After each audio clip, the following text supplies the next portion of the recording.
अस्सलाम वालेकुम students, class 5 subject English B, lecture number 3। और आज हम लोगों ने करना है कंजंक्शन का जो रिमेनिंग पार्ट हमारा रहता था। आप लोगों ने प्रीवियस लेक्चर्स में कंजंक्शन की सारी एक्सप्लेनेशन और हाफ एक्सरसाइज सॉल्व कर ली थी। अब हम लोग चलते हैं बुक वर्क की तरफ। 11th पॉइंट देखें, you want to wait in the library, you must keep quiet. तुम लाइब्रेरी में इंतज़ार करना चाहते हो, तुम्हें खामोशी से बैठना चाहिए। इफ़ को आपने स्टार्टिंग में ले आना है। If you want to wait in the library, अगर तुम लाइब्रेरी में बैठ के इंतज़ार करना चाहते हो तो तुम्हें खामोशी से बैठना चाहिए या खामोश रहना होगा। 12 देखें, the show was over, show ख़त्म हो गया। द क्राउड वेंट होम, और हजूम घर की तरफ रवाना हो गया। लोग घर की तरफ रवाना हो गए या लोग चले गए। अब आपने आफ्टर को सबसे पहले स्टार्टिंग में लेकर आना है। After the show was over, show ख़त्म होने के बाद हजूम घर चला गया। तो अब आपने इसका जो फुल स्टॉप है इसको आपने कॉमा से चेंज कर देना है, और जो टी है दा का वो आपने स्मॉल लेटर में चेंज कर देना है। 13 देखें, it was a beautiful day, we decided to go on a picnic. ये एक अच्छा दिन था, हमने पिकनिक पे जाने का इरादा किया। एज दिया हुआ, अब आपने इसके मीनिंग के हिसाब से इसको प्लेस करना है। सबसे पहले ये आएगा स्टार्टिंग में, as it was a beautiful day, क्योंकि ये खूबसूरत दिन था तो हमने पिकनिक पे जाने का फैसला किया। तो एज स्टार्टिंग में आएगा तो कैपिटल लेटर से आपने ए लिखना है, उसके बाद आप ये फुल स्टॉप ख़त्म कर देंगे और डब्ल्यू इसका स्मॉल कर देंगे। 14 देखें, वी वेटेड द बस केम, हमने इंतज़ार किया बस आ गई। टिल को आपने लेकर आना है दरमियान में। We waited till the bus केम, हमने इंतज़ार किया जब तक बस आ गई। तो टिल जब आप लगाएंगे तो फिर आप ये फुल स्टॉप को यहाँ से हटा देंगे। 15 देखें, द बदर कैन स्टे, बदर रह सकता है। ही कैन गो होम, वो घर जा सकता है। यहाँ पे लिखा हुआ है और आपने दरमियान में लेकर आना है। जब आमतौर पे ऑपोजिट कोई बात हो रही हो तो उसके बिल्कुल दरमियान में भी वर्ड आता है, जैसे हमने बट के केस में देखा था सेकंड पॉइंट में। दोनों एक दूसरे ऑपोजिट बातें हैं। बदर रहना चाहता है तो रह सकता है, या अगर वो घर जाना चाहता है तो वो घर जा सकता है। तो आपने और को सेंटर में लाना है, फुल स्टॉप इसका यहाँ पे ख़त्म कर देना है। Don't kill that snake, it is harmless, उस सांप को मत मारो, ये नुकसानदेह नहीं है। तो आपने बिकॉज को लेकर आना है इसके दरमियान में। ये भी दो ऑपोजिट बातें हैं, इसके दरमियान में आपने इसको प्लेस करना है। क्यों ना मारो सांप को, क्योंकि ये हार्मलेस है, क्योंकि ये नुकसानदेह नहीं है, इसलिए सांप को किल ना करो। 17 देखें, his head touch the pillow, he fail asleep, उसने तकिए पे सर रखा। ही फेल एस्लीप, वो सो गया।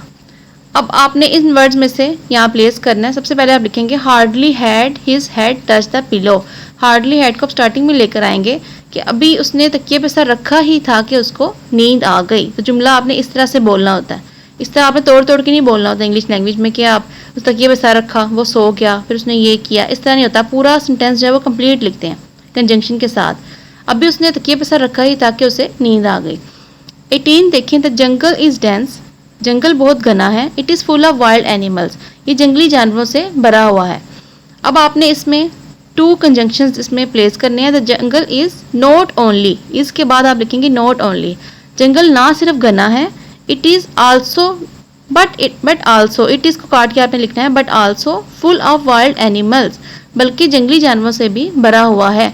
अब सेंटेंस क्या बन जाएगा, jungle is not only dense but also full of wild animals, जंगल ना सिर्फ घना है बल्कि वाइल्ड एनिमल से भरा हुआ है। 19 देखें, gold is a precious metal, सोना एक कीमती धात है। Silver is a precious metal, चांदी भी एक कीमती धात है। तो दोनों में एक जैसी बात हो रही है, तो फिर आप बार बार बात रिपीट करने की ज़रूरत नहीं है। आप एंड लगा के सिर्फ आप वर्ड लिखेंगे, gold and silver is precious metal, gold और सिल्वर दोनों कीमती मेटल्स हैं। तो आपने एंड लगाना है, इज़ अ प्रेशियस मेटल को आपने दरमियान से क्रॉस कर देना। 20th वन देखें, the thief saw the police coming, चोर ने पुलिस को आते हुए देखा। ही रैन अवे, वो भाग गया। एज सुन एज, जैसे ही, as soon as a thief saw the police coming, जैसे ही चोर ने पुलिस को आते हुए देखा। ही रैन अवे, वो भाग निकला। अगर आपको इनके मीनिंग्स आते होंगे तो आप इजीली सेंस के मुताबिक इसको प्लेस कर सकते हैं।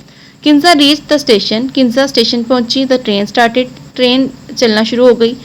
अब आपने इसमें वर्ड प्लेस करने हैं। स्केर्सली हैड को आप लोगों ने स्टार्टिंग में ले आना है। Scarcely had Kinza reach the station when the train started, Kinza पर मुश्किल स्टेशन पहुंची ही थी कि ट्रेन रवाना हो गई। तो आपने इसको स्टार्टिंग में लिखना है। किंजा का के कैपिटल रहेगा क्योंकि ये प्रॉपर नाउन है, प्रॉपर नाउन कैपिटल लेटर से लिखा जाता है। उसके बाद जो ये फुल स्टॉप है ये आपने ख़त्म कर देना है। A musician may be great, he has to practise hard. मूसीकार बेशक बहुत बड़ा है, ही हैज़ टू, उसे बहुत सख्त मेहनत करनी पड़ती है। दो दिया हुआ अगरचे, इसको आपने स्टार्टिंग में लेकर आना है। दो अ म्यूजिशियन, ए अब स्मॉल में हो जाएगा। दो अ म्यूजिशियन मे बी ग्रेट, अगरचे म्यूजिशियन बहुत बड़ा है या बहुत बड़ा हो, ही हैज़ टू प्रैक्टिस, उसे सख्त मेहनत करनी ही होती है या करनी पड़ती है। 23rd देखिए, one should not waste water for it is precious, किसी को भी पानी ज़ाया नहीं करना चाहिए क्योंकि ये बहुत ज़्यादा कीमती है। तो फॉर को आपने ले आना है वाटर के बाद, इसका फुल स्टॉप आपने ख़त्म कर देना है। अब बन जाएगा one should not waste water for it is precious, किसी को भी पानी ज़ाया नहीं करना चाहिए क्योंकि ये बहुत ज़्यादा कीमती है।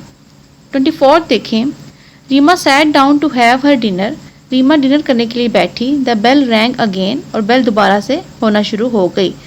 इसमें आपने नो सूनर हैड स्टार्टिंग में लेकर आना है कि इसका मतलब होगा रीमा अभी डिनर करने बैठी ही थी, then the bell rang again, तो तब बेल दोबारा से बजना शुरू हो गई।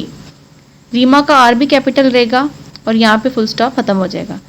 25 देखें, the tiger came near the boy, tiger बच्चे के करीब आया। ही टर्न एंड वेंट अवे, वो मुड़ा और वापस चला गया। अब आपने ही को काट के लिखना है ऊपर बट। अब इसकी सेंस देखें, tiger came near the boy baby, tiger baby के करीब आया, but turn and went away, लेकिन मुड़ा और चला गया। 26 देखें, Dania went for a walk every morning, Dania हर रोज़ वॉक पर जाती थी। In order she wish to keep fit, वो फिट रहना चाहती थी।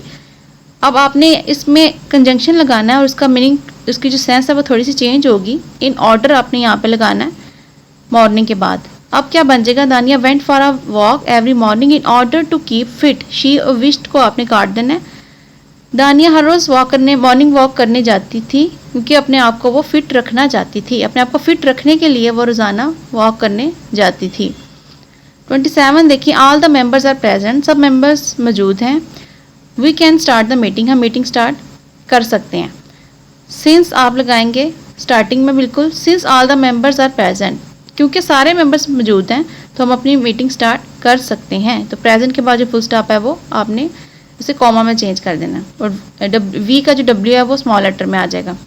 28 देखें, the question seems difficult, the answer is simple, question देखने में मुश्किल लग रहा है, इसका आंसर बहुत आसान है, बहुत ही सादा है। दो दोबारा से आ गया और दो फिर आपने इसको स्टार्टिंग में, अभी तक तीन जगह पे दो आया, वो तीनों में ही स्टार्टिंग में ज़्यादा रेलिवेंट है। दो द क्वेश्चन सीम्स डिफ़िकल्ट, अगरचे क्वेश्चन देखने में बहुत ज़्यादा आसान लग रहा है, आंसर इज सिंपल, लेकिन इसका आंसर बहुत ज़्यादा आसान है। यहाँ भी फुल स्टॉप को कॉमा में चेंज कर देंगे और दा का जो टी है वो स्मॉल लेटर में हो जाएगा। 29 देखें, please call the doctor immediately, please मेहरबानी करके जल्दी से डॉक्टर को कॉल करें। The patient is feeling unwell, patient जो है वो अपने आप को ठीक महसूस नहीं कर रहा, तो आपने यहाँ पे लिखना है फॉर, क्योंकि के सेंस में ये ज़्यादातर आ रहा है, इसलिए कि please call the doctor immediately for the patient is feeling unwell. For के बाद जो द है उसका टी स्मॉल लेटर में आ जाएगा। डॉक्टर को मेहरबानी करके कॉल कीजिए जल्दी से क्योंकि पेशेंट जो है वो बीमार है और वो सही महसूस नहीं कर रहा। The bell rang, full stop, bell बजी। The children rushed out of the classroom, बच्चे कमरे से निकल के तेज़ी के साथ निकल के बाहर आ गए। एज सुन एज, यह आपने स्टार्टिंग में लेना, जैसे ही बेल बजी बच्चे क्लासरूम से निकल के तेज़ी के साथ निकल के बाहर आ गए।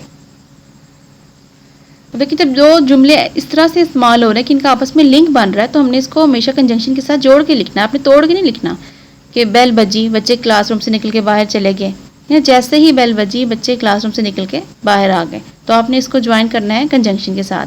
अब जो इसका फुल स्टॉप है इसको आपने चेंज कर देना है कॉमा में। चलें स्टूडेंट्स, अब आप लोग अपनी इंग्लिश में की कॉपीज निकाल लें और उस पर आप लोग अपना पेज रेडी करें।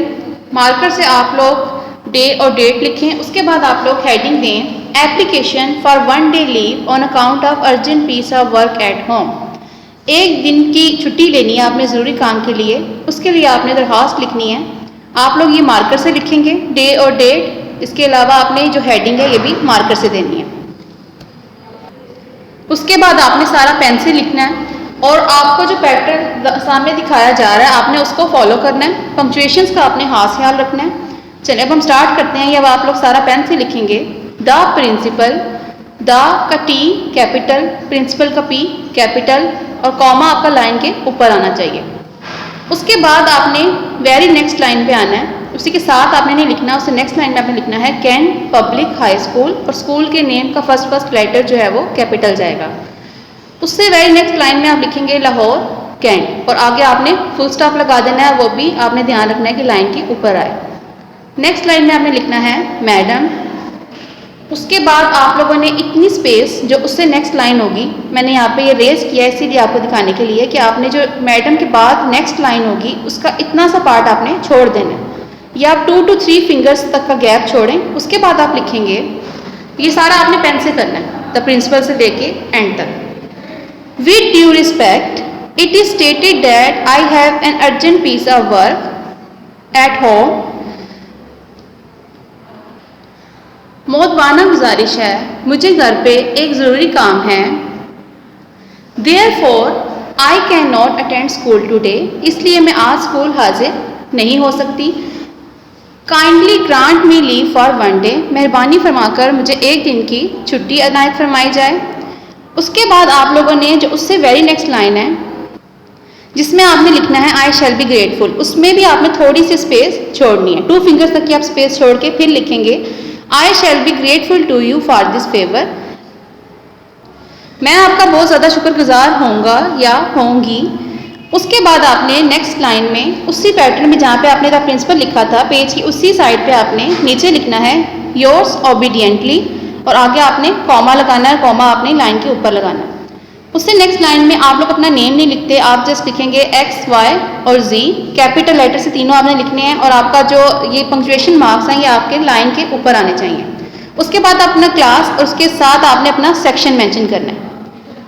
उससे नेक्स्ट लाइन में आपकी आ जाएगी डेट, और डेट आप जो जिस डेट पे आप काम कर रहे होंगे वो डेट आप लोगों ने इधर मेंशन करनी है। और डेट लिखने का तरीका देख लें, जो भी डे आपके पास बन रहा है आपने उसमें फॉर एग्जाम्पल यहाँ 5th मैंने लिखा है 5 जून, आपके पास डेट 7, 10 कुछ भी हो सकती है, तो आपने 10th करना है, ऊपर TH लिखना है। या इसी तरह अगर आप 21st लिख रहे हैं, ये फर्स्ट डेट है, तो आप फर्स्ट लिखने के बाद अपना जो मंथ होगा आपने उसको इस तरह इंग्लिश की फॉर्म में लिखना है। उसके बाद आपने कॉमा लगाना है, फिर आपने अपना ईयर लिखना है, उसके बाद आपने फुल स्टॉप लगा देना है, वो भी लाइन के ऊपर।